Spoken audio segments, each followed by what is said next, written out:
Exercise 1.3 first question. Let f is equal to set of x comma y such that x comma y belongs to n and y is equal to 2x be a relation on n. Find the domain, codomain and range. Is this relation a function? So in this question they have defined f and they have said x comma y belongs to natural numbers and they have defined y value is equal to 2 times x. And in this particular sum you will not have like uh, 5 to 6 ordered pairs because you can see that it belongs to n and they have not given any constraint saying that x value is less than 10 or y value is less than 10. So you will have n number of values, which means it is continuous. So you can write up to like 5 or 6 values and then you can stop it. So first we will start with x value. So x value it's a natural number, right? So it starts from 1, right? 1 2 3 4 5 and so on. And they have given y value is equal to 2 times x. So y is equal to multiply 2 here. So 1 into 2 2, 2 into 2 4, 3 into 2 6, 8, 10 and so on. So after writing x and y value, write down the relation, that is r. So write r is equal to set of, write first the x value. So x value is 1, so for 1 will be mapped to 2, then 2 will be mapped to 4, 3 comma 6, then 4 comma 8, then 5 comma 10 and so on. So after finding the relation you have to write what is the domain. So domain of r is equal to, the first element is nothing but the domain, right? So you will have 1 2 3 4 5 and so on. So next is codomain. So codomain of r is nothing but the second element in the ordered pair. So those values are 2 comma 4 comma 6 8 10 and so on.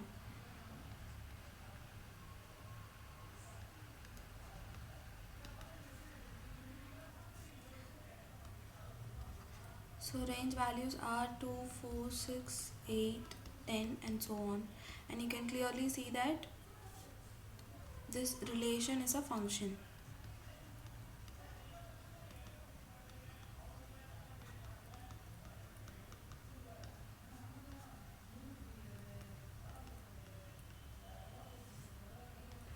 Second question, let x is equal to set of 3 comma 4 comma 6 comma 8. Determine whether the relation r is equal to set of x comma f of x such that x belongs to x, f of x is equal to x square plus 1 is a function from x to n. So first we will write x value. So x value is equal to set of 3 comma 4 comma 6 comma 8. Then write r. So it's a set of x comma f of x such that x belongs to x and f of x is equal to x square plus 1. So write how they have defined the function. So f of x is equal to x square plus 1.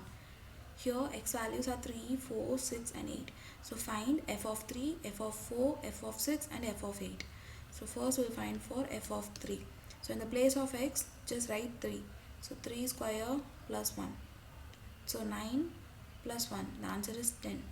Then f of 4, 4 square plus 1, 16 plus 1 is 17.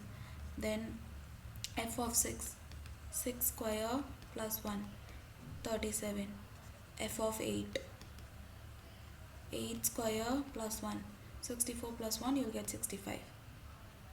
So r is defined as x comma f of x, right? So for 3 the value is 10, for 4 it's 17, for 6 it's 37 and for 8 it's 65. So write in ordered pairs form. So write r is equal to, for 3 it's 10, so 4 comma 17, 6 comma 37, 8 comma 65. So whatever value we get, it is natural number. So clearly you can say that it's a function from x to n.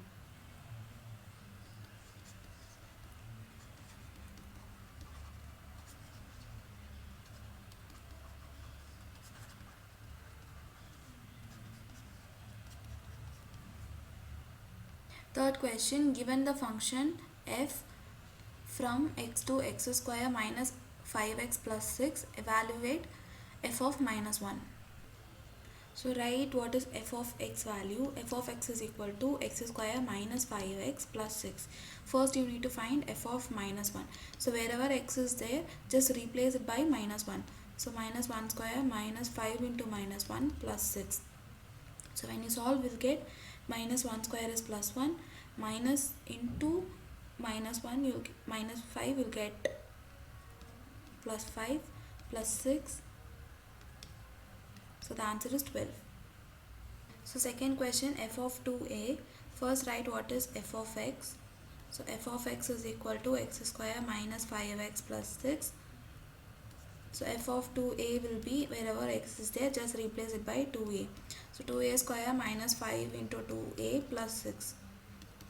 So we'll get 2a square is 4a square minus 5 into 2, 10a plus 6. You can't solve it further, so just leave it till here. Third question is f of 2. So f of 2 is equal to 2 square minus 5 into 2 plus 6. So 2 square is 4 minus 5 2s are 10 plus 6. So we'll get 4 minus 10 is minus 6 plus 6. So 6 minus 6 will get 0. So fourth question, f of x minus 1. So f of x minus 1 will be x minus 1 the whole square minus 5 into x minus 1 plus 6. So here x minus 1 the whole square, expand it using a minus b whole square formula. We'll get x square plus 1 minus 2x minus, multiply minus 5 inside, you will get minus 5x minus into minus, then plus 5 plus 6. So group the terms together. First square term, so x square, then you have minus 2x minus 5x. So minus minus, you have to do addition, so you'll get minus 7x. Next you are left with the numericals 1, 5, 6. So add all the numbers, you'll get 12.